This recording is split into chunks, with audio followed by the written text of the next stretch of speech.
Merci, Monsieur le Président. Monsieur le Président, Mesdames et Messieurs les juges, j'aborderai la question des conséquences juridiques des violations de la Convention dont le Myanmar est responsable et des remèdes sollicités par la Gambie. Et permettez-moi d'énoncer de manière télégraphique les 5 points que je vais aborder. 1. Déclaration de violation et de responsabilité. 2. Cessation. 3. Réparation. 4. Assurance et garantie de non-répétition. Et enfin 5. Remèdes pour les violations des mesures conservatoires. Monsieur le Président, j'aborde donc en premier lieu les déclarations de violation et de responsabilité sollicitées par la Gambie. Mesdames et Messieurs les juges, comme vous le savez, l'article 9 de la Convention donne compétence à la Cour pour statuer sur les différends, je cite, relatifs à la responsabilité d'un État en matière de génocide ou de l'un quelconque des autres actes énumérés à l'article 3. Il s'agit d'une fonction essentielle de la Cour au titre de la Convention, ses auteurs vous ayant confié l'ultime pouvoir de dire en droit et pour l'histoire si un génocide a été commis par un État partie, l'ultime autorité de dire qu'un génocide a été commis. Cette fonction, cette responsabilité vous revient. Vous êtes les gardiens de la Convention. Le 22 juillet 2022, en déclarant la Cour compétente et la requête de la Gambie recevable, vous avez pleinement accepté cette responsabilité. Et nous mesurons tous dans cette salle la charge qui pèse sur vos épaules, individuellement pour chacune et chacun d'entre vous et collectivement pour la Cour en tant qu'organe judiciaire principal des Nations Unies. Monsieur le Président, il n'est pas douteux, et le Myanmar n'en disconvient pas, il n'est pas douteux qu'en statuant sur la responsabilité d'un État, le constat de violation est inhérent au travail judiciaire et les dispositifs des arrêts de la Cour contiennent d'ailleurs régulièrement des déclarations de violation. Par ailleurs, votre arrêt du 22 juillet 2022 a clairement établi que la Gambie était en droit de demander à la Cour de constater les manquements du Myanmar aux obligations que lui impose la Convention, c'est-à-dire de déclarer le Myanmar responsable d'avoir commis un génocide. En l'occurrence, vous l'avez entendu de la bouche de Maître Jones, en l'occurrence, la Gambie demande tout d'abord à la Cour de déclarer que le Myanmar a violé les articles 1, 2A à D et 3A de la Convention en commettant un génocide à l'encontre du groupe des Rohingyas à l'occasion des opérations de nettoyage. Comme l'a expliqué Maître Jones, le Myanmar a, à cette occasion, nécessairement et également manqué à son obligation de prévenir le génocide au regard de l'article 1er de la Convention et il s'est rendu coupable d'une entente en vue de commettre le génocide en violation de l'article 3B. La Gambie demande ensuite que la Cour déclare que le Myanmar a violé l'article 3C de la Convention en incitant directement et publiquement à commettre ce génocide et enfin de déclarer qu'il a violé et continue de violer les articles 1, 4, 5 et 6 de la Convention en ne punissant pas les exécutants et les commanditaires de ce génocide pour les actes visés à l'article 3 de la Convention. Mesdames et Messieurs les juges, ces différents constats de violation, ces constats de manquement, prenant dans votre dispositif la forme de déclaration de violation, ces différents constats sont essentiels pour le rétablissement de la légalité internationale. Les constats de violation sollicités par la Gambie participent aussi à la réparation des préjudices subis par les victimes du génocide, question sur laquelle je vais revenir dans un instant.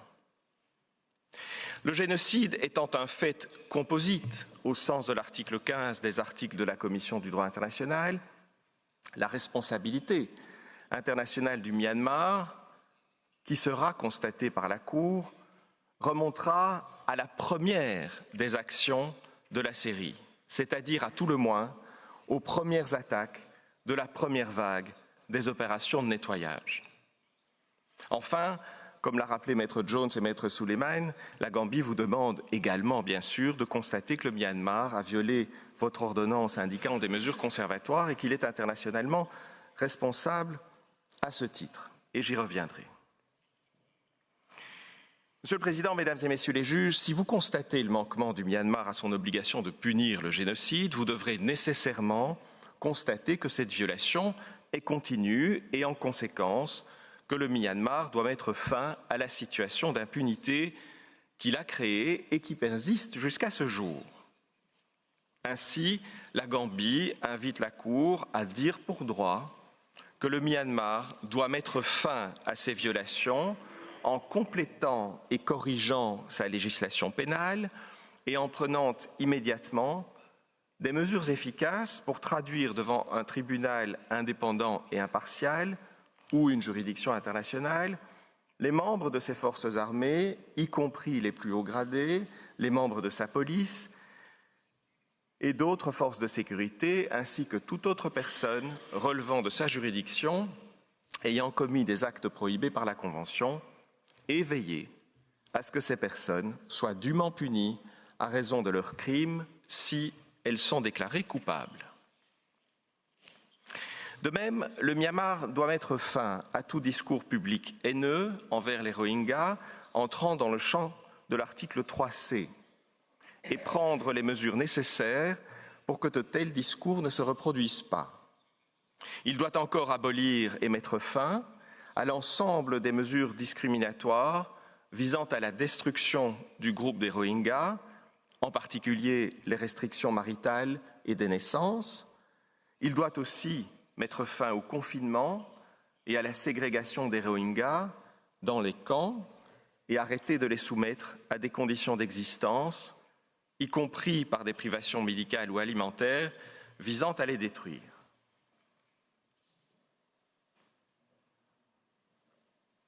Monsieur le Président, j'en viens à la question des réparations.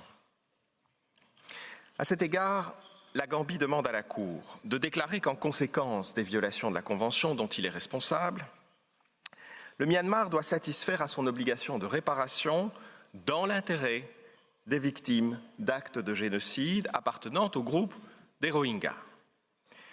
Le Myanmar s'oppose à cette demande. Il considère, d'une part, que le droit de la responsabilité internationale est exclusivement interétatique et n'impose aucune obligation de réparer au bénéfice des victimes d'actes de génocide lorsqu'ils n'ont pas la nationalité de l'État demandeur. Par ailleurs, le Myanmar soutient que la Gambie n'a aucune qualité pour formuler la demande dont je viens de vous rappeler les termes. Et enfin, le Myanmar prétend que l'article 9 de la Convention limite votre compétence à cet égard de telle manière à ne pas permettre à la Cour de se prononcer sur l'obligation de l'État défendeur de réparer, si ce n'est à la demande de l'État dont les ressortissants ont été victimes d'actes de génocide. Monsieur le Président, Mesdames et Messieurs les juges, aucune des objections soulevées par le Myanmar ne résiste à l'examen.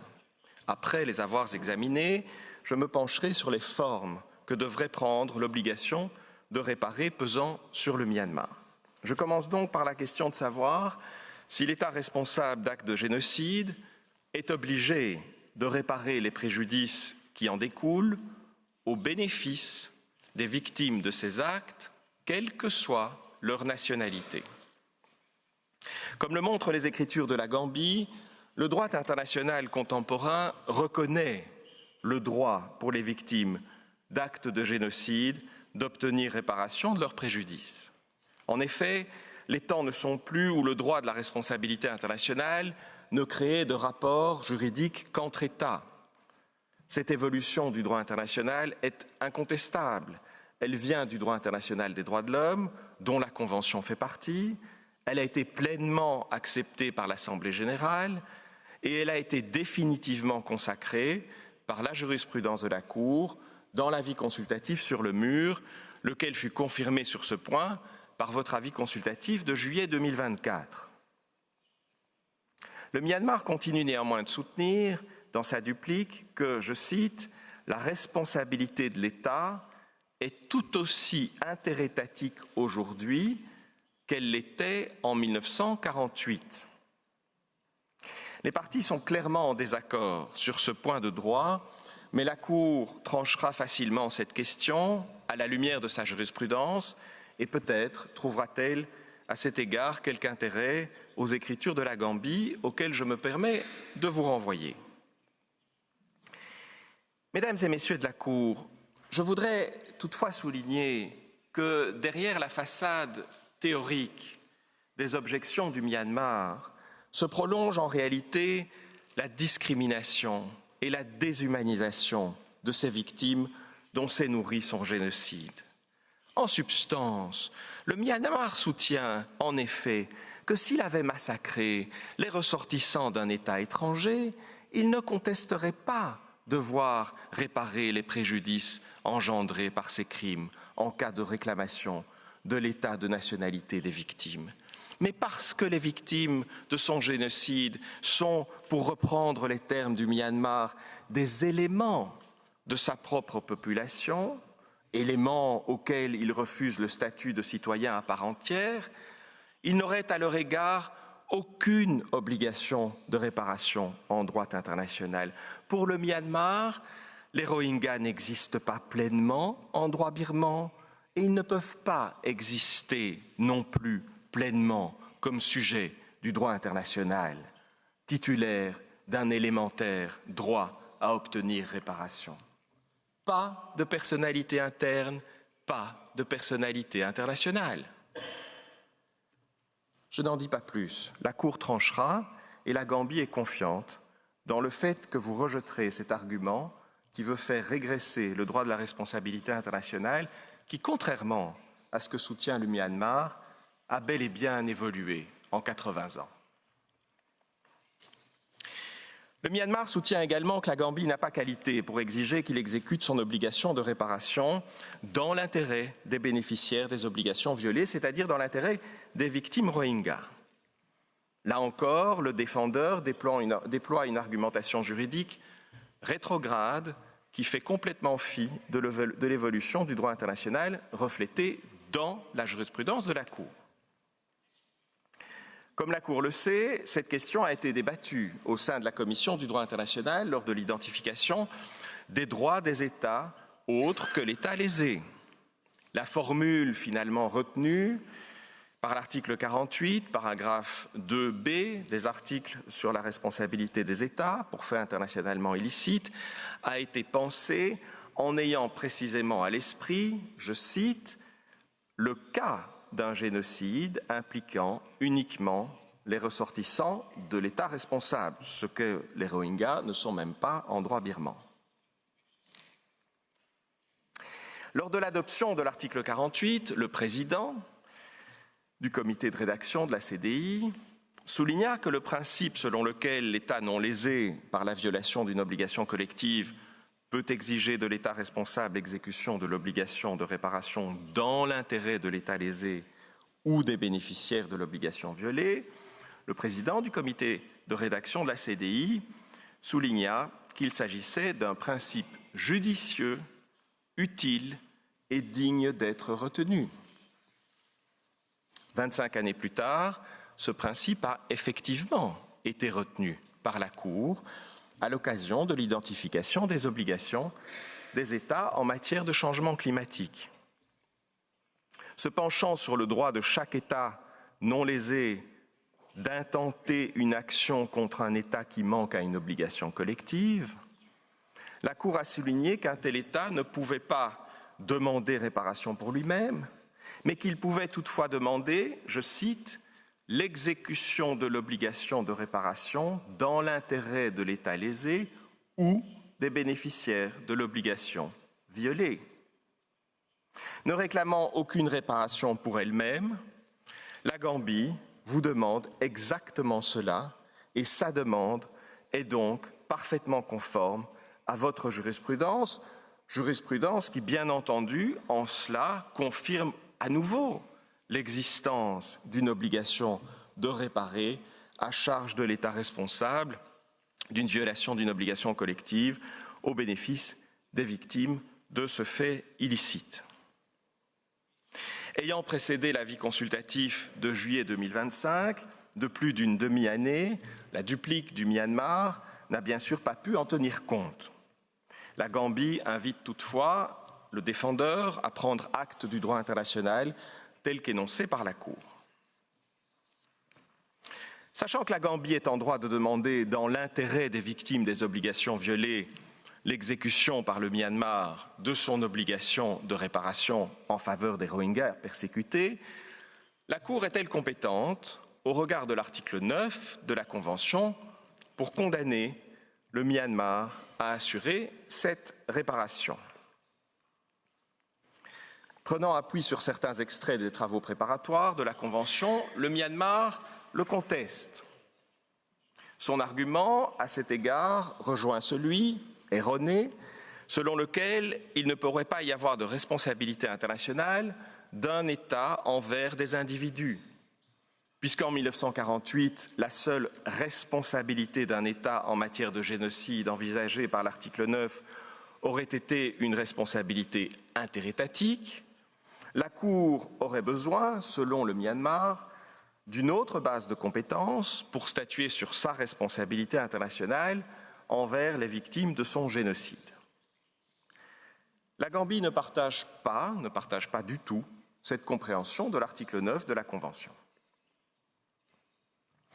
Tout d'abord, votre arrêt du 22 juillet 2022 a affirmé la compétence de la Cour pour, je cite, « connaître de la requête introduite par la République de Gambie », requête qui concerne un différend survenu entre la Gambie et le Myanmar au sujet de la responsabilité du Myanmar pour manquement aux obligations de la Convention contre le génocide.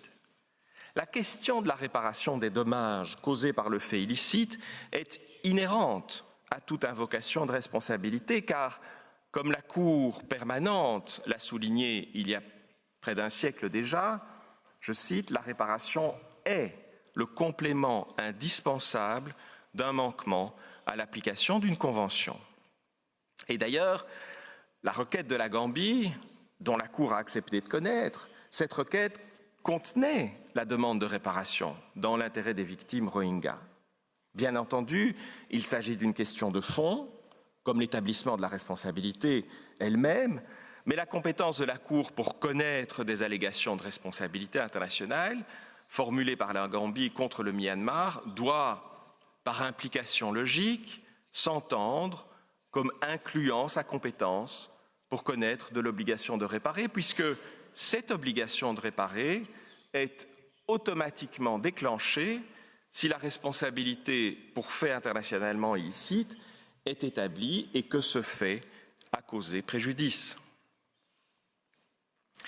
Lors de ses plaidoiries de 2022, et ainsi que votre arrêt l'a noté, le Myanmar soutenait que ne pas faire droit à ces exceptions préliminaires soulèverait des questions quant au droit des États non lésés de demander réparation au nom de victimes présumées qui ne seraient pas leurs ressortissants. Fin de citation de votre arrêt reprenant les arguments du Myanmar. Sachant cela, la Cour a néanmoins rejeté les exceptions préliminaires du Myanmar. Elle a affirmé sa compétence pour connaître de la requête et elle a reconnu la qualité de la Gambie pour invoquer la responsabilité internationale du Myanmar. L'autorité de la chose jugée de votre arrêt de 2022 n'est donc pas, nous semble-t-il, limitée à la compétence de la Cour pour connaître des demandes de constatation de manquement et de cessation, point, alors expressément et positivement tranché par la Cour. En toute hypothèse, mesdames et messieurs les juges, l'article 9 de la Convention n'exclut en rien votre compétence pour connaître de la demande gambienne en matière de réparation. Tout d'abord, votre compétence s'étend aux différends, je cite encore l'article 9, relatifs à l'interprétation, l'application ou l'exécution de la Convention.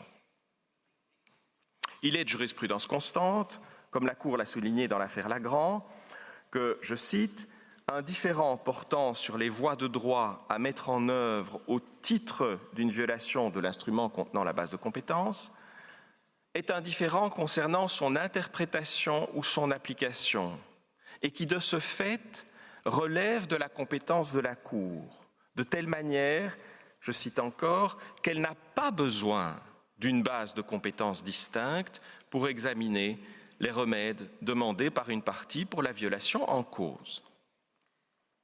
Le Myanmar soutient toutefois qu'il en va autrement, non pas parce que l'article 9 contiendrait une limitation expresse à cet égard, mais parce qu'il comporte la précision selon laquelle la compétence de la Cour s'étend en outre aux différends, je cite encore l'article 9, relatifs à la responsabilité d'un État en matière de génocide. Selon le Myanmar, loin d'apporter une précision inclusive aux mots introductifs de l'article 9, cet ajout interdirait à la Cour de connaître des différends de responsabilité portant sur la réparation au bénéfice des victimes individuelles à raison d'actes de génocide. La raison de cette exclusion tiendrait au fait que lorsque la Convention a été négociée en 1948, la responsabilité internationale était, selon le Myanmar, exclusivement interétatique, ce que les travaux préparatoires de la Convention confirmeraient. Monsieur le Président, Mesdames et Messieurs les juges, si vous êtes convaincus que le droit de la responsabilité internationale a évolué depuis 1948, il n'y a aucune raison de figer dans le temps le sens des mots « responsabilité d'un État » qui apparaissent dans l'article 9 de la Convention. Il s'agit en effet d'une expression consacrée, a term of art. Or, comme vous l'avez récemment rappelé, dans l'affaire Gabon-Guinée équatoriale, lorsqu'une expression juridique est employée dans un traité, il y a lieu, en règle générale, de présumer que les parties entendaient lui conférer l'acception qu'elle a habituellement en droit international. Par ailleurs, le terme responsabilité est assurément un terme générique. Et comme la Cour l'a souligné dans l'affaire Costa Rica contre Nicaragua, je cite, « Lorsque les parties ont employé dans un traité certains termes de nature générique dont elles ne pouvaient pas ignorer que le sens était susceptible d'évoluer avec le temps et que le traité en cause a été conclu pour une très longue période ou sans limite de durée, les parties doivent être présumées, en règle générale, avoir eu l'intention de conférer au terme en cause un sens évolutif. » Fin de citation. Les travaux préparatoires parcellaires invoqués par le Myanmar n'indiquent en rien que les États ayant négocié la Convention eurent la moindre intention de figer dans le temps le sens du mot « responsabilité » qu'ils ont inclus dans l'article 9, tandis que la Convention, à l'évidence, a effectivement été conclue sans aucune limite de durée. Ainsi, il n'y a aucune raison de renverser la présomption de sens évolutif de ce terme générique. Enfin, comme la Cour l'a souligné dans l'affaire Bosnie contre Serbie, à propos de l'article 9, le régime de responsabilité internationale que la Cour est appelée à mettre en œuvre pour déterminer les conséquences juridiques des violations des obligations de la Convention, ce régime juridique de la responsabilité internationale relève des règles du droit international général qui régissent la responsabilité de l'État pour faits internationalement illicites. Fin de citation. La Convention ne contient pas de règles de responsabilité internationale spécifiques et en visant la responsabilité de l'État, son article 9 renvoie simplement aux règles du droit international général applicables sans aucunement les limiter. Monsieur le Président, Mesdames et Messieurs les juges, je conclus sur ces 3 questions juridiques. La Cour est compétente pour statuer sur la demande de la Gambie de condamner le Myanmar à réparer les préjudices subis par les victimes des actes de génocide dont il est responsable.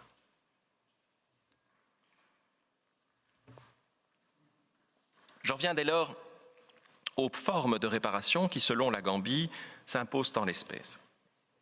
Outre les déclarations de violation de la Convention et de responsabilité pour génocide que la Gambie vous invite à prononcer, la réparation des préjudices subis par les victimes rohingyas devrait revêtir 2 formes principales: restitution et indemnisation.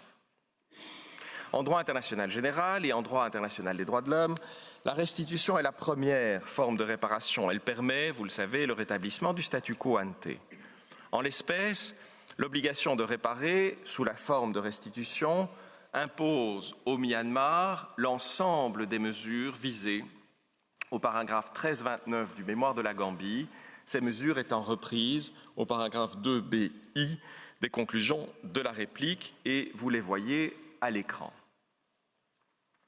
Je ne vais pas vous en donner lecture, mais je voudrais insister sur le fait que chacune de ces mesures de restitution, centrée, vous le verrez, sur les victimes, centrée sur leur dignité humaine inaltérable, est indispensable pour tenter de réparer effectivement l'immense traumatisme subi individuellement et collectivement par les Rohingyas survivants. Je ne vais pas vous donner lecture de ces demandes de restitution, mais je me permets d'insister sur 2 d'entre elles. Premièrement, c'est la première à votre écran, permettre le retour sur leur lieu de résidence en toute sécurité et dans la dignité des membres du groupe des Rohingyas déplacés à l'intérieur du Myanmar ou à l'étranger. Cette mesure est véritablement essentielle et je suis sûr que vous le comprenez sans peine. Deuxièmement, restituer aux Rohingyas leurs biens personnels et collectifs, y compris leurs terres, maisons, lieux de culte et de vie en communauté, champs, bétail, produits agricoles, ou les remplacer en nature. Cette mesure de restitution est tout autant essentielle que la première et elle en est le complément indispensable, car comme Maître Al-Amin l'a rappelé, le Myanmar a rasé les villages Rohingyas attaqués et incendiés et a construit de nombreuses bases de sa police des frontières sur leurs ruines et sur les terres qui permettaient au groupe de survivre. Ce phénomène a été particulièrement documenté par le mécanisme d'enquête indépendant pour le Myanmar dans le rapport qui est à l'onglet numéro 7 de votre dossier d'audience. Cette question mérite, me semble-t-il, une attention particulière de la part de la Cour, sachant que des restitutions immobilières ont été, par exemple, prononcées par la Commission des réclamations Éthiopie-Érythrée.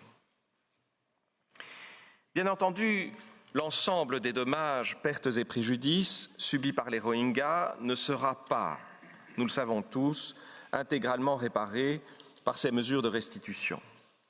Il y a donc lieu de constater que le Myanmar est également débiteur de réparation sous la forme d'indemnisation.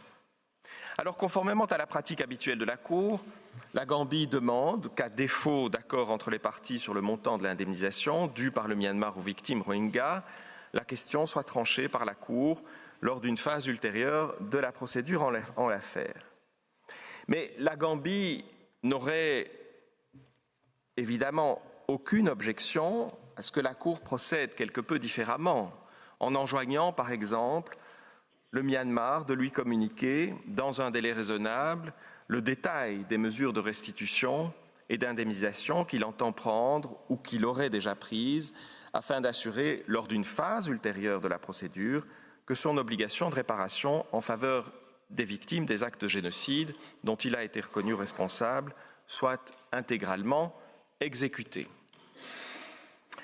La Gambie estime en effet, Mesdames et Messieurs les juges, que la responsabilité institutionnelle de la Cour de mettre fin aux différends dont elle est saisie requiert plus que la simple affirmation de l'existence à charge du Myanmar de l'obligation de réparer intégralement les préjudices subis par les victimes de ces actes de génocide, de telle manière qu'une étroite surveillance de l'État défendeur dans l'exécution de cette obligation est nécessaire, puisque la réparation dans cette affaire très particulière, puisque la réparation des préjudices est due aux victimes du génocide elles-mêmes. Monsieur le Président, Mesdames et Messieurs les juges, le remède suivant demandé par la Gambie concerne les assurances et garanties de non-répétition que doit offrir le Myanmar compte tenu des circonstances très spéciales de la présente affaire. Alors, sans surprise, le Myanmar conteste à nouveau la qualité de la Gambie pour formuler une telle demande. Pourtant, cette qualité découle naturellement du caractère erga omnes partes des obligations de la Convention et du fait qu'en conséquence de ce caractère, et ainsi que la Cour l'a affirmé dans l'arrêt de juillet 2022, tout État partie à la Convention a un intérêt juridique à veiller à leur respect, quelle que soit l'affaire. C'est la raison pour laquelle la Gambie peut aussi exiger de l'État responsable des assurances et garanties de non-répétition, si les circonstances l'exigent, ainsi que le prévoit l'article 48, paragraphe 2A des articles sur la responsabilité des États. L'avis consultatif de 2025 sur les obligations des États en matière de changement climatique a confirmé le bien fondé des conclusions de la CDI sur ce point. La Cour ayant dit pour droit que l'État non lésé par la violation d'une obligation collective peut, je cite, demander la cessation du fait illicite et des assurances et garanties de non-répétition, de même que, comme je l'ai rappelé il y a un instant, l'exécution de l'obligation de réparation dans l'intérêt des bénéficiaires de l'obligation violée. Ce point étant acquis, les circonstances de la présente affaire, telles qu'elles se présentent à vous, exigent, selon la Gambie, des assurances et garanties de non-répétition de la part du Myanmar.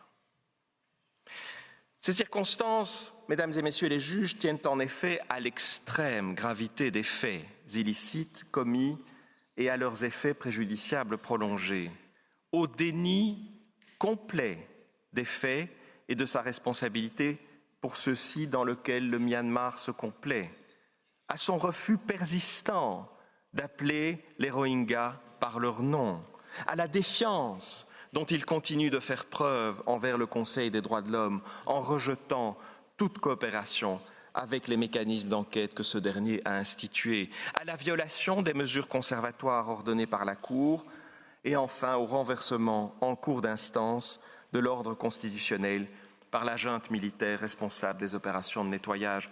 Toutes ces circonstances d'une gravité inégalée font craindre que les projets génocidaires du Myanmar restent d'actualité de telle manière à devoir écarter la présomption de bonne foi que la Cour a, dans d'autres circonstances, accordée à l'État défendeur dans un contexte de contentieux frontalier. Maintenir en l'espèce une telle présomption relèverait, selon la Gambie, d'un aveuglement, voire d'une naïveté dont la Cour n'est pas coutumière. La Gambie ne vous demande pas d'instituer une présomption de mauvaise foi à l'encontre de Myanmar. Elle vous invite simplement à regarder les faits pour ce qu'ils sont et en fonction d'eux, de constater que des assurances et des garanties de non-répétition sont en l'espèce nécessaires. Monsieur le Président, la réaction du Myanmar à la mesure sollicitée par la Gambie devrait suffire à convaincre la Cour. La garantie de non-répétition que la Gambie demande d'ordonner est assez élémentaire. Elle consiste à ce que le Myanmar octroie une citoyenneté pleine et entière à tous les membres du groupe des Rohingyas présents au Myanmar ou déplacés à la suite des clearance operations génocidaires. En d'autres termes, la Gambie vous demande de faire en sorte que le Myanmar traite les membres du groupe des Rohingyas comme ses citoyens à part entière, à égalité avec ses autres citoyens. Cela n'a rien d'extraordinaire, me semble-t-il. Dans le premier cas, du XXIe siècle. Et cela correspond d'ailleurs à la situation d'avant le coup d'État militaire de 1962, ainsi que cela a été rappelé lundi. Pourtant, mesdames et messieurs les juges, pourtant face à cette élémentaire demande, le Myanmar répond ceci au paragraphe 1584 de son contre-mémoire. La Cour ne saurait, en prescrivant des garanties de non-répétition, imposer de nouveaux citoyens au Myanmar et intervenir dans la composition démographique du pays. Fin de citation.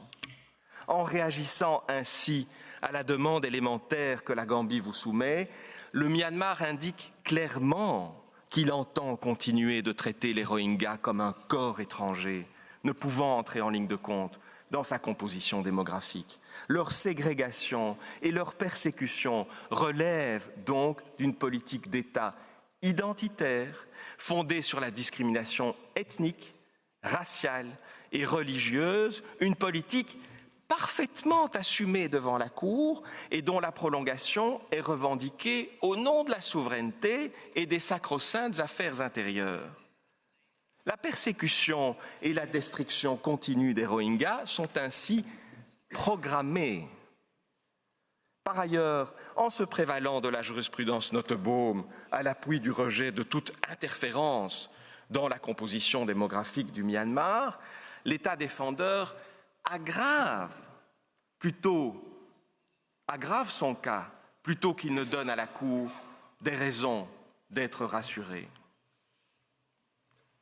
Monsieur le Président, Mesdames et Messieurs les juges, outre la demande qu'elle sollicite, la Gambie accueillera bien sûr toute autre assurance et garantie de non-répétition que la Cour considérera adaptée aux circonstances de l'espèce pour prévenir toute résurgence des crimes génocidaires du Myanmar à l'encontre du groupe des Rohingyas.